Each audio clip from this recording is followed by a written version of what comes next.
La obsesión argenta de estar siempre en todos lados. El chauvinismo de hacernos creer que siempre hay un argentino en todo lo que suceda de la historia universal. Moisés nació en Tucumán y Goliat era de Totoral.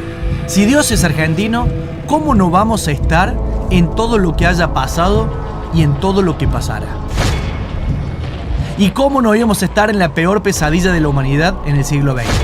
Pese a lo ajeno que resulte Alemania, en el gobierno de Adolf Hitler, por supuesto que hubo un argentino, y con mucho poder. Ricardo Darré, ministro de Agricultura del Tercer Reich, había nacido en Capital Federal. Porteño tenía que ser. Hijo de padre de origen alemán, pero mamá argentina, el niño se crió en el barrio de Belgrano y jugó en la calle a la pelota y en las plazas a las escondidas y fue a la Goethe-Schule en San Isidro. Pero en 1904, cuando Ricardo Walter Oscar, ¿cómo te vas a llamar así?, tenía apenas 9 años, debió abandonar las calles porteñas porque sus padres determinaron que era más segura la Alemania paterna que la Argentina materna. Hacia allá viajó el jovencito argentino, con sus valijas llenas de recuerdos de infancia interrumpida, con las bases de nuestra educación y, atención con esto, con el conocimiento puntual sobre un hecho reciente, que había pasado hacía 15 años, sucedido en Argentina y que a sus 9 años le impactó de tal modo que Ricardo Walter Oscar Darré, futuro ministro de Hitler, jamás olvidará.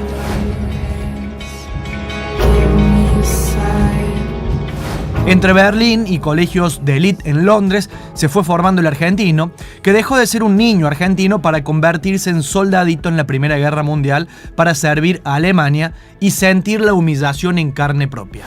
El país de su padre quedó disuelto y por el piso. Tras sobrevivir a la derrota, Ricardo Walter Oscar pretendió volver a la Argentina para iniciar sus estudios vinculados a la tierra, cultivos, cría de animales, retorno al campo, a lo primitivo. Pero la familia ya no tenía los dineros de antes y el argentino Darré, Ricardo Walter Oscar, no tuvo más opción que estudiar en Alemania. ¿Qué estudió? Algo tranqui, cría y mejora de raza en animales. Y con ello profundizó la idea de la pureza, el campo, volver a lo primitivo. Su primer libro, publicado 20 años después de irse de Argentina, cuando tenía menos de 30, se llamó El campesino como fuente de vida de la raza nórdica. Sus estudios biológicos sobre razas de animales, más el idilio que tenía por la pureza de lo primitivo, convirtieron a aquel niño argentino en uno de los principales ideólogos nazis. Su militancia temprana por la raza aria, más sus investigaciones biológicas para seleccionar a los más puros, lo puso en los primeros planos y así llegó a ser Ricardo Walter Oscar, el niño porteño, el ministro de Agricultura de Hitler. Según su biógrafo Carlos de Napoli, Darré fue el mentor de las leyes raciales en busca de la pureza añorada. Mano derecha de Himmler, además de ministro, fue oficial de las SS y parte constitutiva del mayor genocidio del siglo XX. Igual, hay que reconocerle algo a Ricardo Walter Oscar.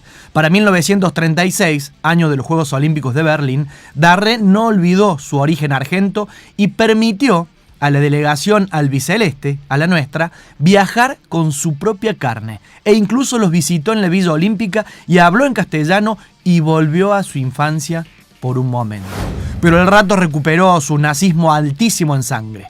Y poco antes del fin de la Segunda Guerra, que Darré también perdió, como la primera, tuvo diferencias con Hitler y en 1942, enfermo, renunció a sus tareas en el gobierno alemán.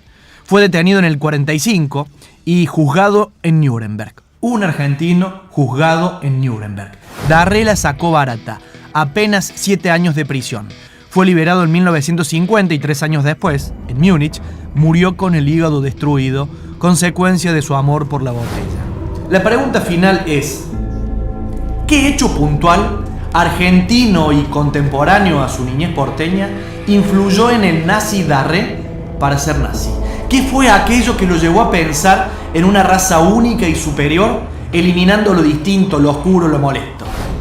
Cuando Darré comenzó la escuela primaria, aquí en Argentina, en Buenos Aires, en 1900, la campaña del desierto de Julio Argentino Roca cumplía apenas 15 años de vida y era relatada en las escuelas argentinas como una proeza nacional.